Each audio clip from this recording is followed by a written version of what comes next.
survivors of sexual assault and domestic abuse to be free of violence. We serve Polk County, Marshalltown, and Warren County also. And we do extend our invitation to anyone in the state. We are actually the only cultural-specific organization that work with Latino survivors. And so we get clients from all over the state, and that's when we have to co-advocate a lot with other agencies. A lot of our victims are not always Latinos. Of course, we do provide services to anyone, not just the Latino community. So we've had a lot of clients. Did I skip I think I skipped one. Okay. Hold on, sorry. Just making sure I didn't skip any okay. So we do work with different types of survivors, not just Latino survivors. Not all our Latino survivors are immigrants or undocumented. Many of our community face similar challenges in different cultures. I think we're missing this now. So some of the services that we do provide are legal advocacy. We go with different advocate, or we go with our clients to the courts and help them do police reports. We do support groups that are in Spanish. Most of our support groups are in Spanish. We do trainings, like sexual assault trainings that are also in Spanish. We have parenting classes that are also in Spanish. We do have a 24-hour crisis line in Spanish and English. And we have copies. We store copies of all the documentations for our clients. For example, if they have documents from the lawyers that they don't want the abuser to see, then we keep them safe in our agency. We also do a lot of community referrals. As a community base, we get a lot of calls that have nothing to do with domestic abuse or sexual assault, and we pass out referrals and information about other agencies that could help them. We do prevention work, and we also do trainings for, again, domestic violence and sexual assault. And we help them with their immigration process, either helping them fill out paperwork or helping them do their personal declaration with their U visa survival cases or any other cases that they have. And most importantly, we do individual safety planning.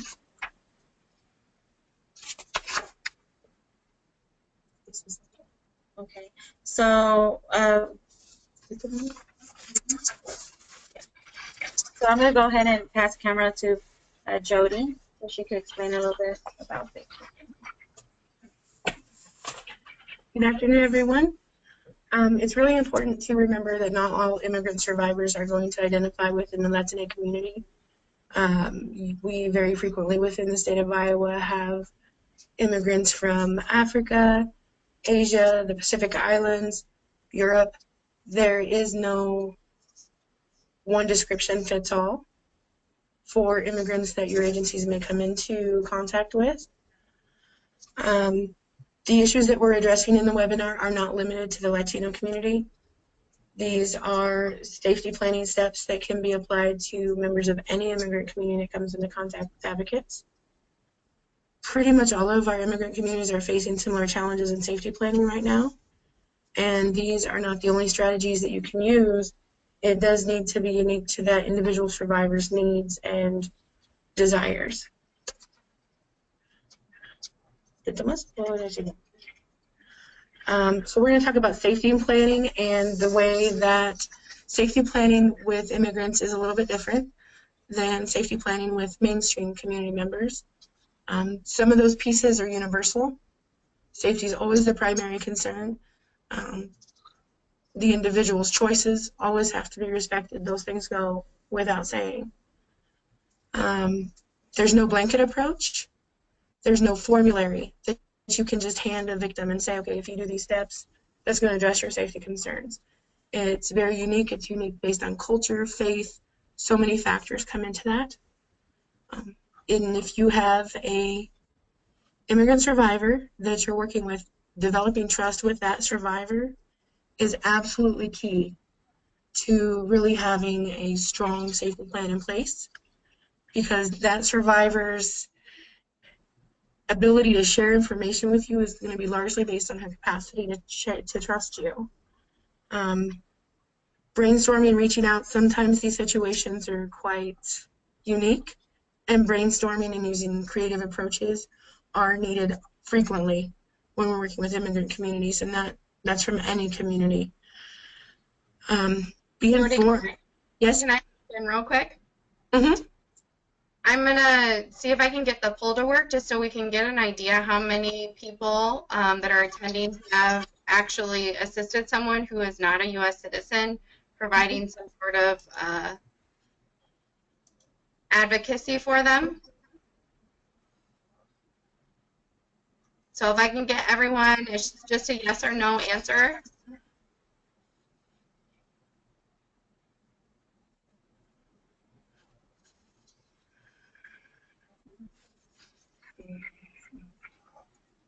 So far I have 67 people who have answered, or 67%. Give it a few more seconds. Okay.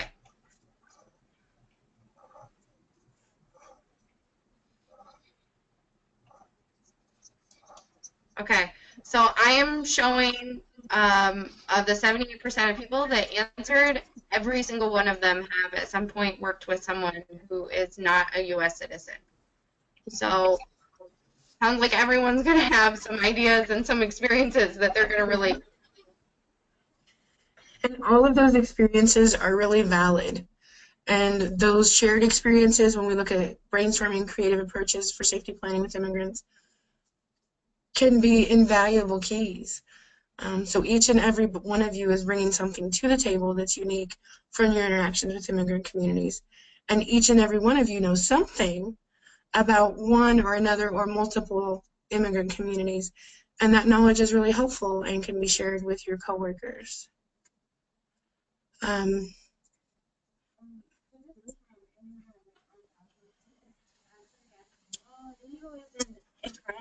Well, no, it's not really an incorrect term, but it does make the survivor feel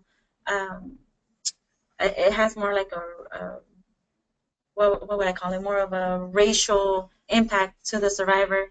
The best word that we could use is undocumented. Illegal is usually used is a term that is used through ICE. So we have seen that using the word undocumented makes them feel a little bit more safe in our community. I love the next PowerPoint because you could really see the difference in our community. As you can see, we have all different types of people in our community, different colors, different color of eyes, skin. We really have a mixture of different ethnicities. And I always love asking people who they think is Hispanic in that PowerPoint, and sometimes we get different answers. We never get the correct answer, which all of those pictures were people that have some type of Hispanic background. Not all Latinos look alike. All Latinos do not have the same religion. A lot of people think that the majority is Catholic or Christian, and not all of them have the same religion. And some people prefer Hispanic and some people prefer Latino. It's just best to ask. And we all have different values, different norms, different traditions. It's best to not assume that all Latinos eat the same thing or have the same norms or values. And it's a very family-based community, and family is everything, but it can also affect when you're trying to have a safety plan. So it's very important to know who their family is or who they consider their family is. Okay. Here's Abandono del Hogar. Abandono de hogar is a unique challenge for members of the Latino community. I think each and every one of the immigrant communities do have something that we hold on to, some piece of generational trauma that influences current decisions. Abandono de hogar is Spanish for abandonment of home. This is actually like a legal charge in Mexico and a lot of other Latino countries. And basically what it breaks down to is whoever leaves first loses everything.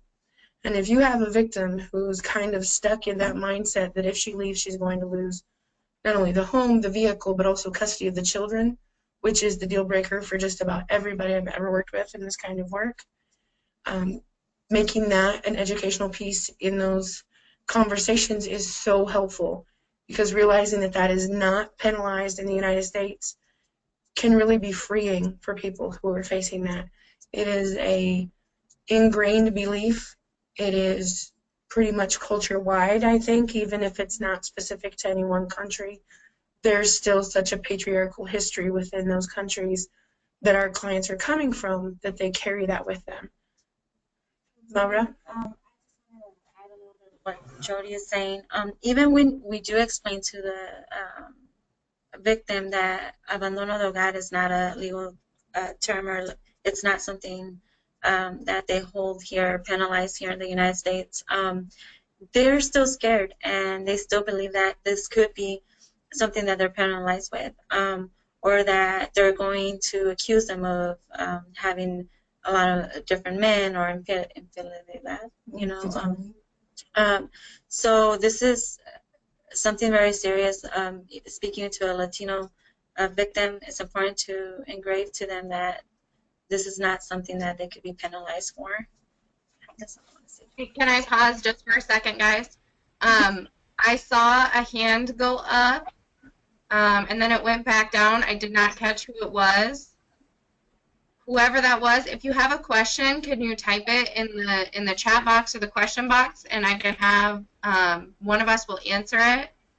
Sorry, I missed that as it was happening, but I just want to make sure that person got a chance to ask a question if they had it. Go ahead.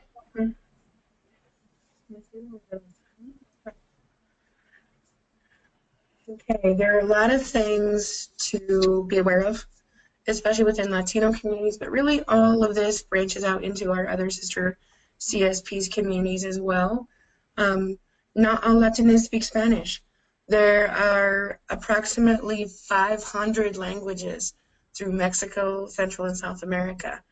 Those dialects are ancient, and they are very rarely known outside of their communities. It's not unusual. I know in our location, we've had multiple clients come in who do not speak Spanish. That's a barrier that can be a little bit disconcerting, especially when there is a bilingual person, but there's not that specific dialect available. Reach out, look for those competent interpreters. Those are going to usually be local interpreters. Please don't use kids. Please don't use kids. And I used to work in a shelter, and I know that sometimes in the moment, that's the only way to communicate. Please don't use children to interpret for anything other than, hey, can you tell your mom I need to talk to her? Nothing heavy. I think we all take that in stride. Law enforcement is actually more prone to using children and abusers as their translators. Can I jump in for a second, Jody? Yes. I will also say we have talked at the coalition level about implementing a language access plan. We actually are supposed to have one, so we're continuing to work on that, and we're encouraging all of our programs, our member programs, to do that as well, because no matter if they're Spanish speaking or from any of our immigrant communities, not having access to the language, whether you're speaking to an advocate or the legal process or police, can really just stop services there. And if you're using an informal interpreter, there's really no way to verify their skill set, whether or not they're qualified. And if you're using a child, you're very likely to run into issues with the not getting full disclosure and all of the information that you really need to be able to serve someone. So we are using the language line right now, which is one option that police do use, but unfortunately I hear over and over again that when police are called, they're using the children, they're using the advocate. You guys should not be put in that position. And if you see it happening, don't be afraid to step up and say, this person should have an interpreter. I want her to wait until she has an interpreter to talk to the police or whoever it is. Even if I can't hear you, Laura. You have to turn the speaker so it's in front of you. Okay. I just wanted to add that even family members, like it's important to try not to use family members as interpreters. I know that sometimes we feel like they're safe people or someone that can interpret right or that is someone safe for the victim. And a lot of times, in a lot of cases, they're not. So it's even better if they don't use family members or children. Oh, that's all I wanted to add. Thank you. Go ahead, Jody. It's really important that that person who is translating, whether it be the language line, whether it be a local interpreter that's certified, whatever that looks like, to make sure that that client's communication is being shared. That message needs to be accurate so that that person can be informed and also that they can share information back with us.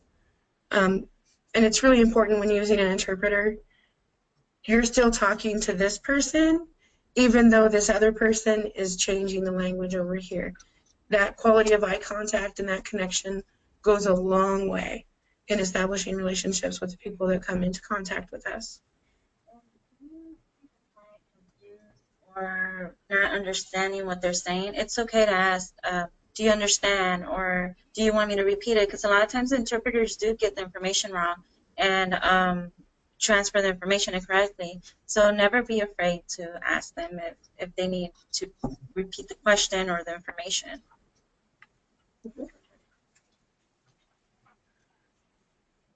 I think we're going to scoot together because that for us is a little bit more effective.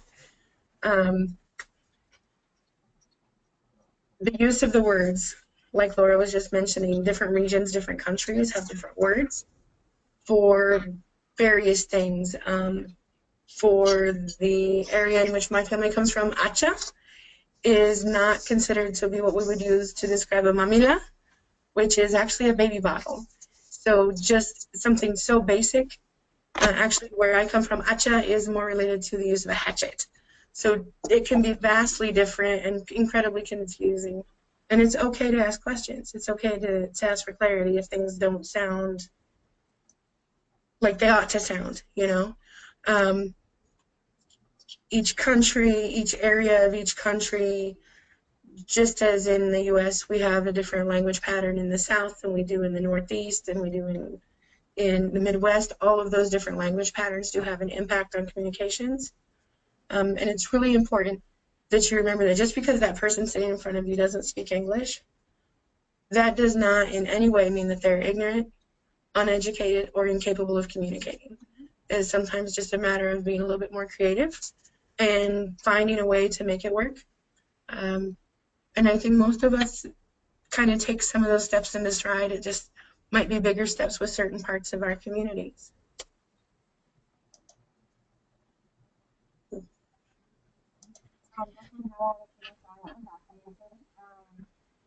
Laura, can you turn it a little more towards you so we can hear you? Yes, not all Latinos are undocumented, and definitely it's if you do ask those questions, if they have documents or if they have social security number, or why did they come to this country, if you do ask any of those questions, make sure that you always explain to them why you're asking those questions, because a lot of times even us as a culturally specific organizations, we do ask those questions, and it's just to see what kind of, where can we refer this person to, if there's a possibility that they could apply for a U visa or VAWA case. So we always try to explain that to them. It's very important to explain to them the rights that they have with the police department, the courts, even with the lawyers, because they do feel very intimidated. Explain to them the court procedures and something so basic as this is what's going to happen. We're going to go inside the court. We're going to stand. We're they're going to ask you a few questions just so they can have an idea of what's going to happen. Going into a court building is very frightening for a lot of the victims, or even going to a police department, or even having a police officer come to the office and talk to them is very frightening.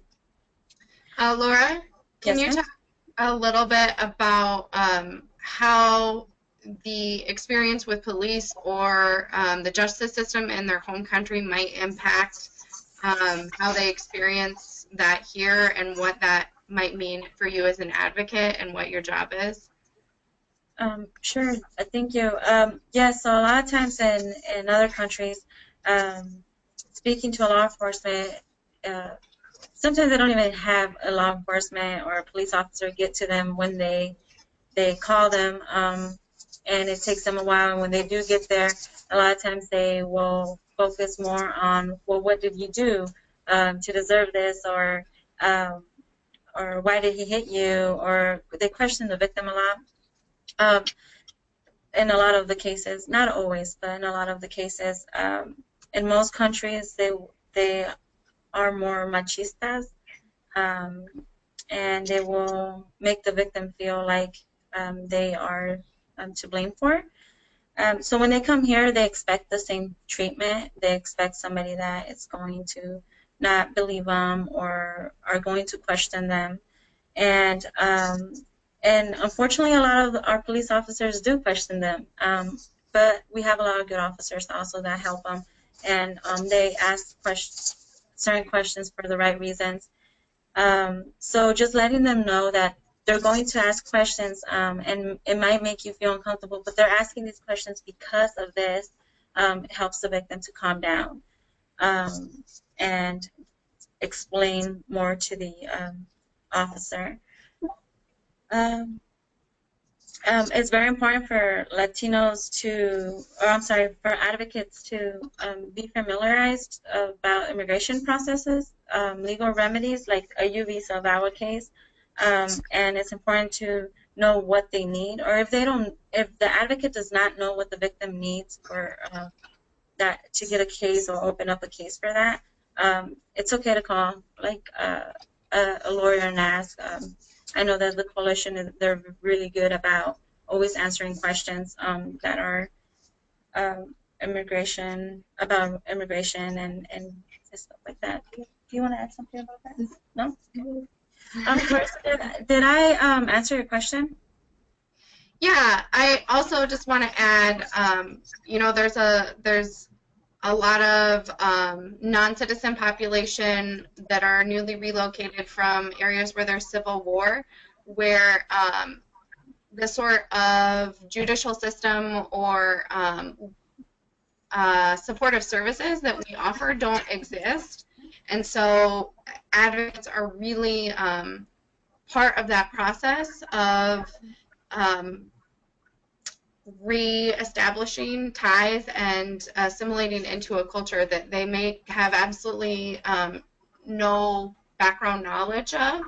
So that includes police, the court system, and also some of the non-legal systems that you guys refer to, that these people, depending on what their home country looks like, may have a totally different experience with what is available and what it looks like if you go to court or things like that. They're not all based in the same sort of civil legal system that we are, and so it may look very different.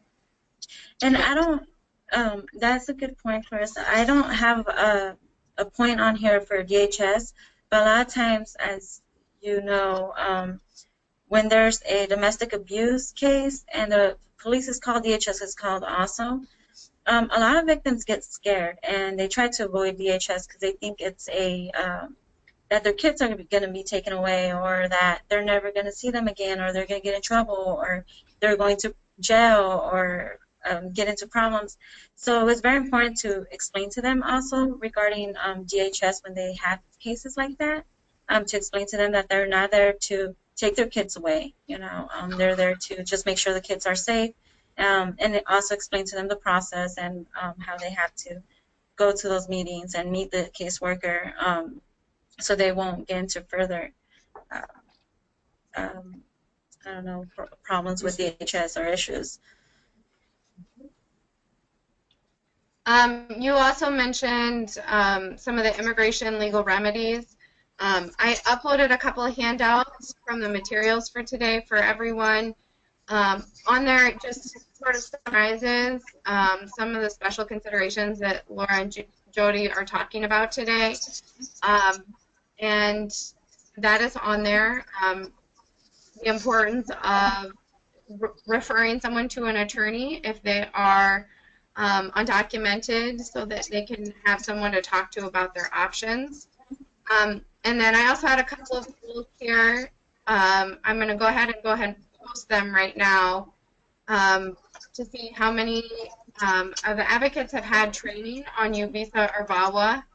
So if you could go ahead and answer that.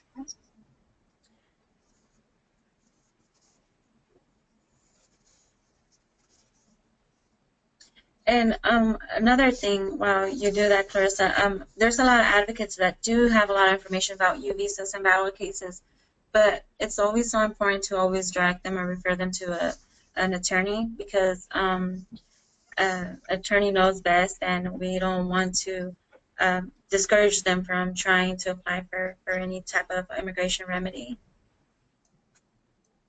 Yeah, and there may be other options or barriers that an attorney might be able to identify that wouldn't necessarily be picked up on an initial conversation.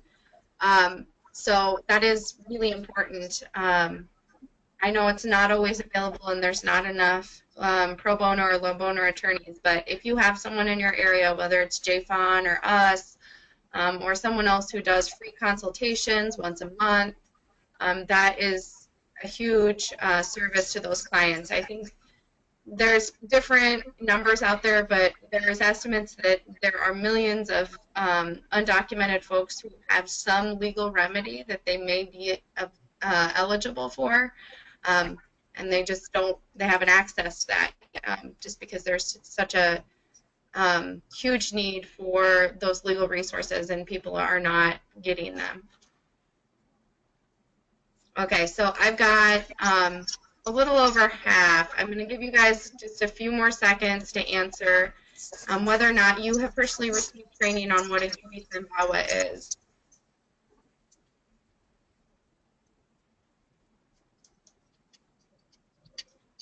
So I show that you have 70% that have received some training and 30% that have not. And then I'm going to go ahead and post the one. Do you know, is there someone in your agency that has had training in U-Visa or VAWA that you could ask about if you had a client that came in and identified as a non-citizen?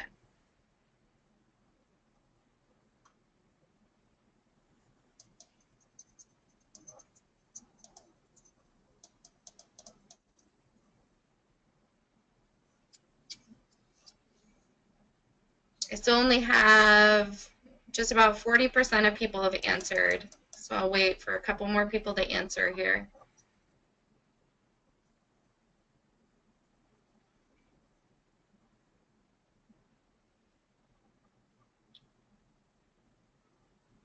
So far, I have everyone showing that there is at least one person in their organization that has some training on the U-Visa and VAWA, which is great. And so you should be utilizing that resource, but hopefully we will be getting more webinars and training available remotely as well, so that more people have that information themselves. That's perfect. That's great. Thank you. It's nice to know that most of our advocates have at least someone that knows about immigration remedies. And when in doubt, don't be afraid to ask questions to the victim. I think it's okay to ask. I think any question is valid as long as we know how to ask it and explain to them why we're asking. Don't let the language and the culture throw you off, like it says in the PowerPoint. To help somebody, remember that all victims have similar needs. And no matter where the person comes from, the language that they speak, they deserve the same treatment with dignity and respect. And I'll go ahead and pass on the camera to Jody. So we have about 20 minutes left and probably more than half. So I don't know if you want to move through anything more quickly, Jody. I just wanted to give you that heads up. Thank you. We are going to try to get through this part because you'll have access to all of the materials. You'll have this as kind of a guide or a resource to use as you're planning. Most of the survivors that we come into contact with us prior to actually leaving the abuser. So recognizing that safety planning is a process. It is not going to be today's meeting and then we'll never talk about it again. It's an ongoing and adaptive process based on what that individual is facing and experience right there in the moment. The more comprehensive and the more effective that safety plan is, the better the opportunity that survivor's going to have long-term safety. It's multifaceted. It touches so many pieces of somebody's life. And everybody has an idea of when they're going to leave. We might think that the plan is in place and you're ready and let's start looking towards a time. But you got to figure in that, especially within our communities, with the heavy weight that family plays as an influence within our daily interactions, it can be something that just doesn't seem that important to you, but is absolutely important to that survivor. Somebody's going to get married this summer, so I want to stay with him at least through the summer so that nobody knows. Or somebody's birthday's, my kid's birthday's coming up. I don't want to leave my child without a party for his birthday. Depending on someone's faith, Ramadan, I have worked with survivors who refuse to leave until Ramadan ends because they don't want to interrupt that very important religious part of their year and their celebrations that are associated with that. There are a lot of factors that are at play for that survivor, and the better relationship that's established in those early meetings and those initial safety planning sessions, the more that survivor is going to be able to share and the more that the advocate and the survivor can brainstorm together. Email, we all use email. A lot of our clients, especially non-citizen clients, are coming in to learn about email for the very first time. It's a great tool. It's a great tool for, you know, planning for a job, sharing information, gathering information, so on and so forth. It's really a positive conversation to have to explain the importance of maybe having a password that isn't the dog's name and that is more secure and unique, changing it frequently just in case there's some kind of a hacking type of thing going on. A lot of the people in our communities don't have cell phones. We offer them cell phones. We encourage them to use a cell phone to ensure safety, but there are also considerations associated with that. You might need to sit down and train that individual how to use a cell phone and how to make sure they're not being tracked. And that can be kind of a comic experience, but it's definitely a safety building step for that individual to recognize that this is a tool, but it could be used as a weapon as well. Some of the best sessions I've ever had have been teaching cell phone pictures, teaching someone how to take a screenshot, which is invaluable for gathering evidence if there's some type of violation or something along those lines. We very much take that for granted. Sharing those dangers along with the benefits, just to make sure that that person is aware. It's a teaching experience. Sometimes these are things that folks have never had an opportunity to learn before. Even with the safety concerns, cell phones are a great tool for safety, and educating that cell phone user on how to protect themselves is a very empowering step for that survivor also. One of the things that we frequently encounter, and I think most of our CSP sister agencies also encounter it too, is we will have survivors come to us and they will not have information on their abuser. Not because he's unknown, but because he's hidden that information from them. It's not at all unusual for this individual not to know the name, the full name of the abuser, even though it's the spouse. It's not information that's been shared. The date of birth. So many of our survivors do not have that. Where does he work? How much does he make? That's frequently unknown to people in our communities because of the structure of the family finances. In a lot of these situations, there may be absolutely no information shared related to this. Did you have something? No, I just wanted to. Yes. Mm-hmm. We can't hear you. Can you repeat that, Jody, just so we know what she said? Oh, she just touched on the issues with banks and finances, but that's actually coming up. Passports, birth certificates for the kids for self. It may be something that survivor needs to send to her home country to obtain. There may be a cost associated with that.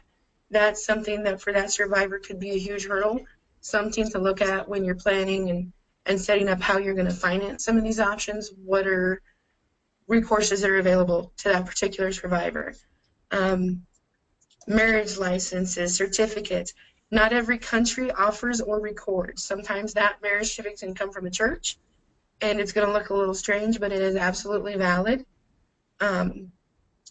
If these are survivors living with their children, the insurance information, the insurance on the car, the ID cards, policy numbers, that's all information that can be beneficial to that survivor and her family at a later date. Can I jump in and add to Jody that that's important for any survivor, but if you are talking about someone who has legal status or is undocumented, either, that not having access to those things can really prevent them from getting legal status or from maintaining it. So renewing their documents if they need to and things like that. And so I think that's a consideration for all survivors, but when you're talking about someone who is not a U.S. citizen, the stakes are very, very much higher, and this can be the difference between them being deported or not if they have that documentation about their immigration history. It's very important. It can change the whole case depending on what the abuser status is, especially for our communities. Banking information, account numbers, where's the bank account at? A lot of times we run into abusers that try to hide resources and then deny that they have the ability to be supportive in any way financially, knowing full well that there are finances for the family. Bank statements. One of the trainings that I went into recommended that the client take pictures of the bank statements and send them. I think in that situation that they were sent to the advocate that was working with her. It worked out very well. She was able to verify their resources.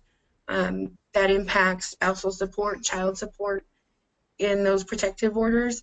It's much easier to walk into a protective order and say, my abuser earns $5,000 a year, or $5,000 a month. Can he please give me $2,000 to take care of my kids? We get better responses from judges when we have information walking in. Definitely can be very helpful. The bills. Whose name are the bills in? Whose name is the water bill in? Whose name is the electric bill in? Is someone going to be able to turn off the utilities if I file that protective order and have him removed from my home? That's part of the planning for really many times, many survivors. But within our communities, because of the structure of the family and the cultural traditions and the way things are handled, that's information your survivor may have absolutely no information about. Credit lines. Is there a credit card that could be used in case of an emergency and she needed to flee in the middle of the night with a full tank of gas? Knowing where those cards are, what the card numbers are, how much credit, those are all really helpful tools for any of our people. You want to take this part? Or I'll give it to you. Down to about 10 minutes, guys. Okay, so we'll speed it up a little bit. So the title of the cars, the mortgage information, the property and home countries, all that information is well needed also and important for them to keep it safe. I don't know. Well, just 1 second. Effective safety planning with immigrants is largely dependent on the relationship between the survivor and the advocate. The more that survivor trusts you, trusts your agency, the greater there's going to be disclosure and the greater opportunities for effective safety planning. Immigrant communities, every immigrant community I've ever worked with have placed great value on reputations. An agency that's well regarded within the community, for example, an agency that's well regarded is L.U.N.A within the Latino community, and it is considered to be more trustworthy than, say, Joe's Advocacy shop on that corner. You know, there's a name, there's a history, there's an understanding of what services are provided. Understanding where that survivor is and really understanding that situation is going to be so helpful in establishing a good safety plan. I also just want to add that particularly in a rural area like Iowa, if you have a client that walks in and they don't feel welcome, whether it's because of cultural misunderstandings or assumptions about their background or who they are, that information will get around in a small community, and that can actually impact the services that are provided to other individuals. So if you have a Burmese resettlement community in your area and there's one person that has a bad experience, you can bet that most people in that community are going to know, and it may prevent you from being effective in serving some of the other people in that community as well. And I think that that goes for most small kind of insular communities and just in general. I'm just going to breeze through this PowerPoint, but again, educate, let's be educated on the type of immigration remedies that there is, VAWA, U visa, Chi visas, DACA. It is important to have a good relationship. I'm sorry. Oh, oops. Okay. It is important to realize that a lot of the abusers use ICE or immigration as a weapon for the victim, like letting them know that, or telling them that they're going to cancel their documentation, or that they're going to get deported if they call, or that they're going to call immigration and get them deported, threaten them with the children also.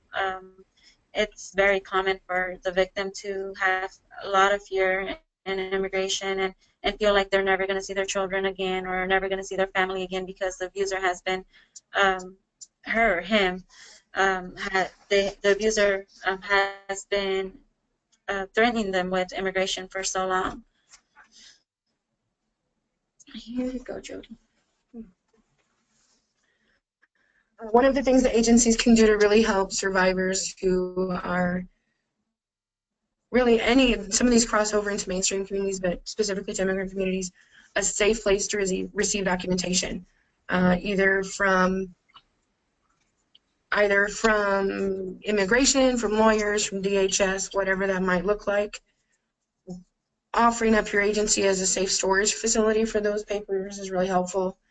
Getting to and from meetings with attorneys, to interviews with immigration representatives, getting to a federal building to get your fingerprints taken.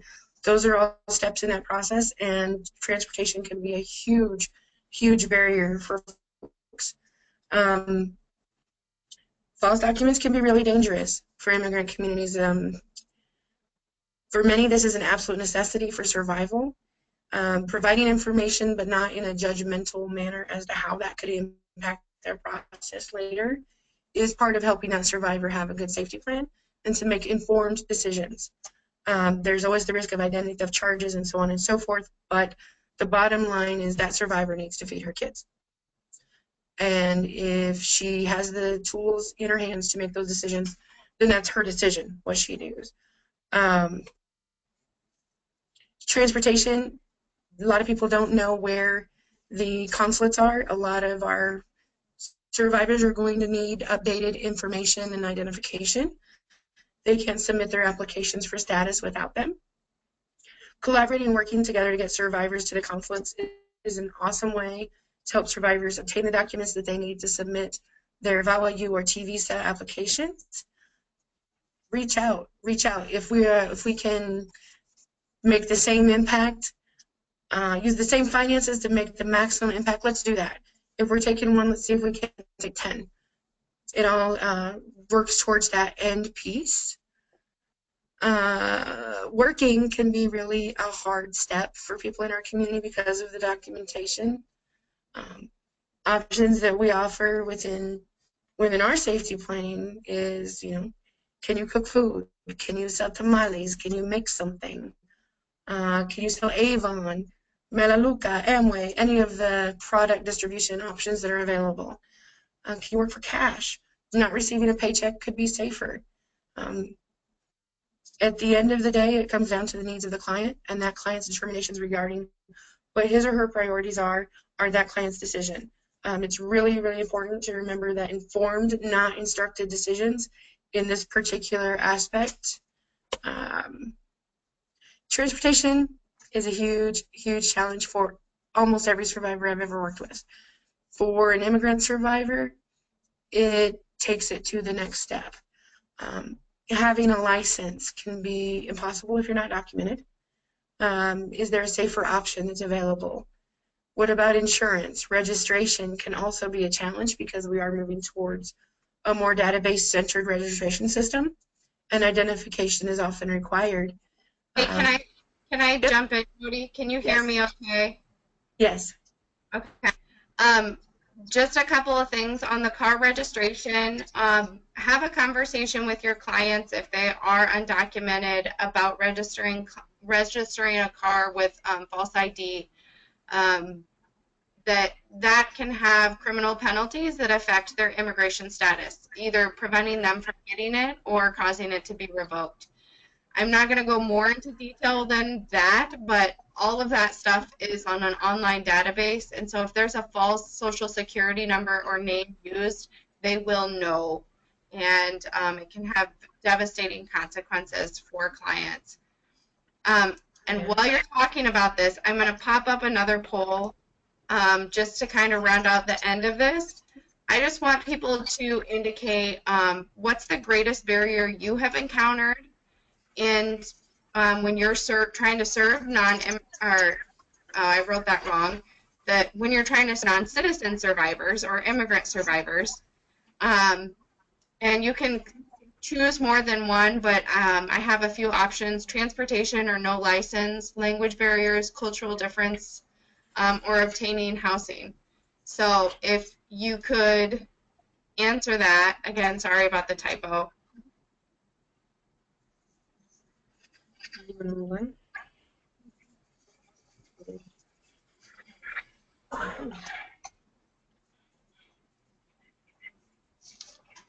Okay, I'm getting some responses in. If I could get a few more people to answer so we can have a little bit of time to respond to this and chat about those barriers. And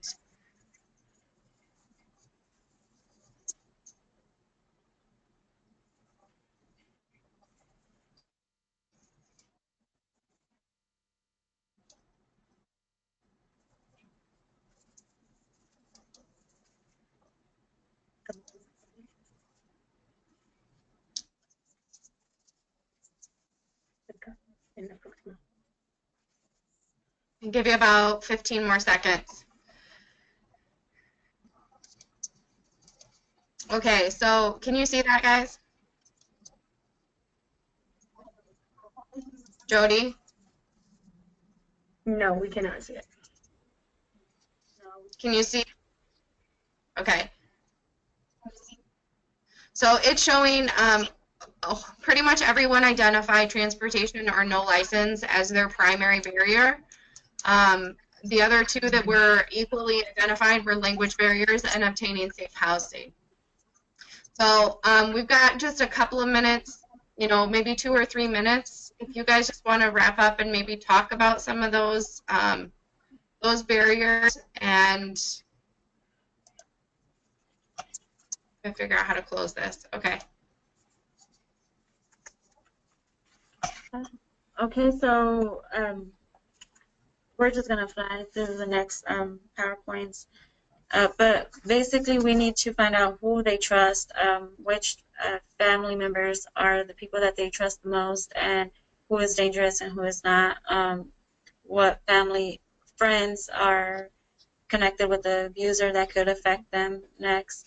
And also explain to them, this is something that I was talking about earlier, explain to them the process through VNS, social services, co-workers, just to build outside relationships, DHS, and just so they could feel safe, and explain to them the different organizations that could help them and give them different services. Reinforce positive information regarding law enforcement, courts, and attorneys, because as we know, most of our law enforcement and judges are good people, and especially our attorneys. They just want to help our victims for the most part. So let's explain to them the process and how important it is to build that relationship with law enforcement. I'll go ahead and pass the rest to Jody. Come on. Okay, it's really hard for immigrant communities to build external relationships, largely based on the family structure again and the traditional inclusiveness and closed offness that we find in so much of our community. Generational trauma is huge. Inherent fear of law enforcement stemming from experiences in the survivor's country of birth. Even if that person's not a first-generation immigrant, they've heard from their birth the stories of this and this and this happening when someone reaches out or asks for help. That leaves a lasting impression. We identify that very clearly as generational trauma. Law enforcement, courts, attorneys, DHS, social workers. Social worker can be a terrifying word to people in our communities. We have shared experiences, just like in the previous discussion of the Burmese victim walking into an agency and not feeling welcome. Those storytelling of negative interactions with outsiders, courts, law enforcement, closed doors, and they do impact the safety of our communities. There's a cultural expectation that what happens at home stays at home. Lo que pasa en casa queda en casa. You do not take what happened in the house out to the street. And so to step out of that is a very uncomfortable and new experience for a lot of people that we work with. We do have global oppression of women, leading to survivors to feel that their voices are not valued. Guiding those initial contacts is really, really helpful. Here, let's make that call. I'll stay on the line with you and connect you with, in our communities, largely we know each other. I'm going to connect you with Julie at Social Services, and she's going to help you with this next step. And that really comes back to the relationships that we have with our partner providers. Survivors are able to make their own decisions, and doing so is empowering. It may be the first decision that person's ever been able to make independently without having been dominated into it. The survivor is the best resource in establishing a workable safety plan. That plan has to work for that person, their life, and their kids, or it won't go into implementation. There can be multiple safety plans. I need a safety plan for at home. I need a plan for at work. I need a plan for daycare, and I need a plan for my child's school. Each of those are unique to that situation, that location, and the survivor at the end of the day is the best judge of their own safety and their own risk. That survivor knows their abuser better than any of us will ever know. They know their cycles and their patterns, and they know when it's the best time or when it's an absolutely have-to time for them to come up out of that house. Comprehensive safety plan improves the overall safety and success of immigrant survivors in establishing a life without violence. When to ask, reach out, ask a friend, a coworker, ask your coordinators, your directors, reach out to one of the CSPs. We are always willing to share information, and nobody knows everything. We all recognize that. Brainstorming with your immigrant advocacy agencies can be a resource, and that's available to you. Every single one of you, please reach out. Please feel free to partner with your culturally specific partners. We are here to help, and we are all on the same team, working for the same goal: safety for our communities, clients, and their families. CSPs that are serving Iowa are listed here. We have Monsoon here in Des Moines, NISA, L.U.N.A, and L.U.N.A in Marshalltown as well. And we did want to thank you for joining us today. Safety planning can be very complex, and when you have the challenges of immigrant communities, it adds to that complexity. We are all working together, and we are always willing to share information. Thank you. Thank you, Jody and Laura. I just want to reach out to the attendees that are still there and let you know that our CSPs, all of them, are always available to problem solve around this stuff. So is our staff. And really, we do the best advocacy when we are networked well together. So if you need creative ideas around how to overcome housing barriers, for example, for someone that doesn't have a social security number, or transportation barriers for someone that doesn't have a license, please feel free to reach out to us at the coalition, and we're happy to connect you with other advocates as well that are kind of problem solving the same things. So I just want to thank Laura and Jody so much for taking the time to come and chat with everyone today. And thank you, all of you, for taking time out of your lunch hour to join us as well. Thank you. You guys Thank have a you. great day.